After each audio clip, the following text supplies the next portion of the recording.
খবৰ ৰাজ্যেৰ বিভিন্ন প্ৰান্তত ইতিমধ্যে বানে অতি সন্ত্ৰাস চলোৱা পৰিলক্ষিত হৈছে উজনি অসমত এক প্ৰকাৰ সন্ত্ৰাস জৰ্জৰিত পৰিৱেশৰ সৃষ্টি হোৱা পৰিলক্ষিত হৈছে কেইবাখনো নৈৰ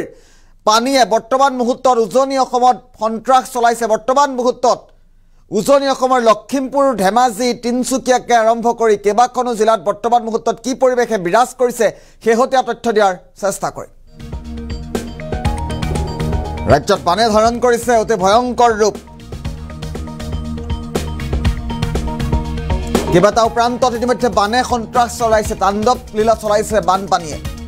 নেৰানেপেৰা বৰষুণ আৰু নেৰানেপেৰা বৰষুণৰ পাছতে অতি ভয়াৱহভাৱে বৃদ্ধি পাইছে ব্ৰহ্মপুত্ৰ নৈৰ জলপৃষ্ঠ ধেমাজিত জীয়াঢল নৈৰ ভয়ংকৰ ৰূপ দেখিবলৈ পোৱা গৈছে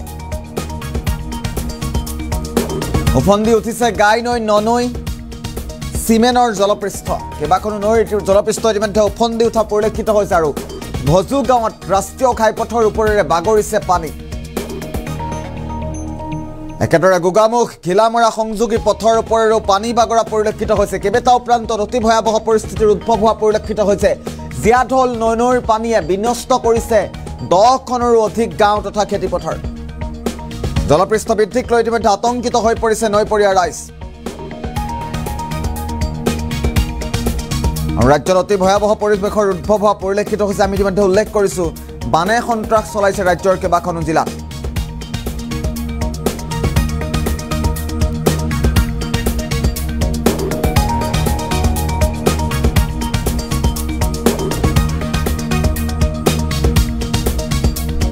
এই মুহূৰ্তত দৃশ্যাংশ আহি পৰিছে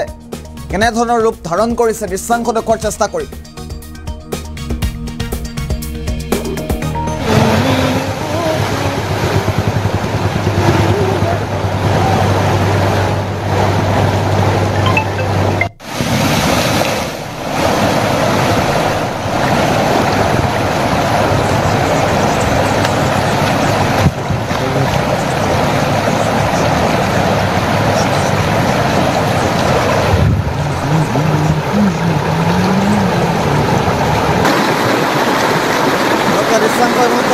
অতি ভয়াৱহ পৰিৱেশৰ সৃষ্টি হৈছে উজনি অসমত ধেমাজিত জীয়াঢল নৈৰ ভয়ংকৰ ৰূপ দেখিবলৈ পোৱা গৈছে আমি দেখুৱাইছোঁ কেনেধৰণৰ পৰিৱেশৰ সৃষ্টি হৈছে উফন্দি উঠিছে গাই নদী ননৈ চিমেনৰ জলপৃষ্ঠ আৰু তাৰ পাছতেই ৰাষ্ট্ৰীয় ঘাইপথৰ ওপৰেৰে এইদৰে পানী বাগৰি অহা পৰিলক্ষিত হৈছে পানী উফন্দি পৰিছে জলপৃষ্ঠ উফন্দি পৰিছে আৰু ৰাষ্ট্ৰীয় ঘাইপথৰ ওপৰেৰে এইদৰে বাগৰিছে পানী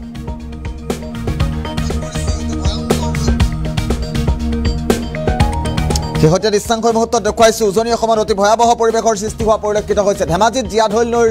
ভয়ংকৰ ৰূপ এই মুহূৰ্তত দেখিবলৈ পোৱা গৈছে উফন্দি উঠিছে গাই নদী ননৈ চিমেনৰ জলপৃষ্ঠ আৰু ৰাষ্ট্ৰীয় ঘাইপথত এইদৰেই পানী উফন্দি আহি অতি ভয়াৱহ পৰিৱেশৰ সৃষ্টি হোৱা পৰিলক্ষিত হৈছে সন্ত্ৰাস জৰ্জৰিত পৰিৱেশৰ মাজেৰেই জীৱন অতিবাহিত কৰিছে কেইবাখনো জিলাৰ জনতাই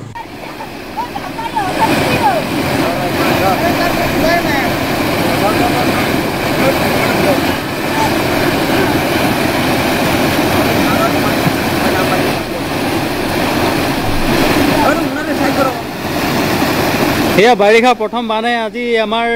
পিটনি গ্ৰেভেল ৰোড ছিঙি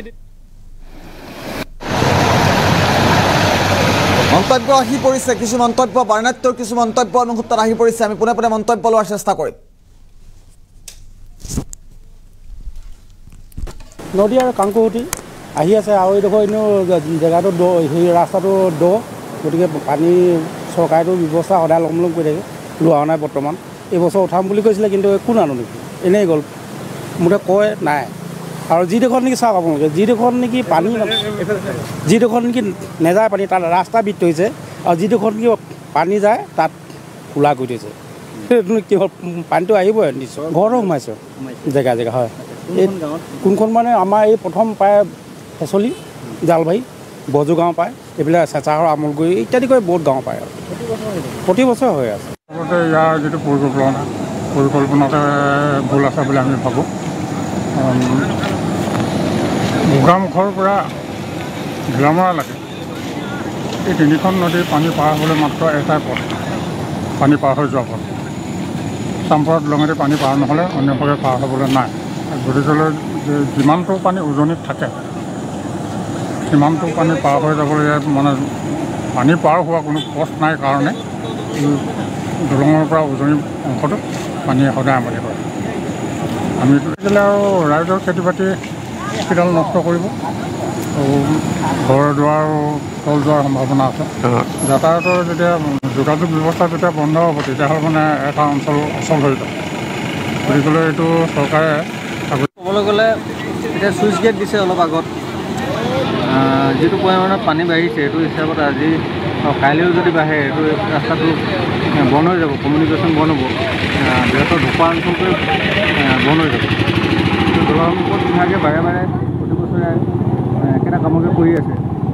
ভৱিষ্যতলৈ তেওঁলোকে যদি ভাল ষ্টেপ এটা নলয় নেক্সট আৰু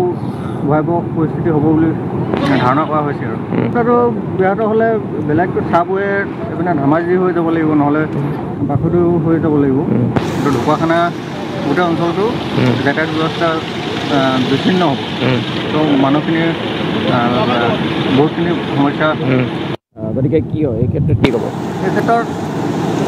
সোনকালে কিবা এটা ব্যৱস্থা কৰিব লাগে বুলি ভাবিছোঁ কাৰণ অলপ আগত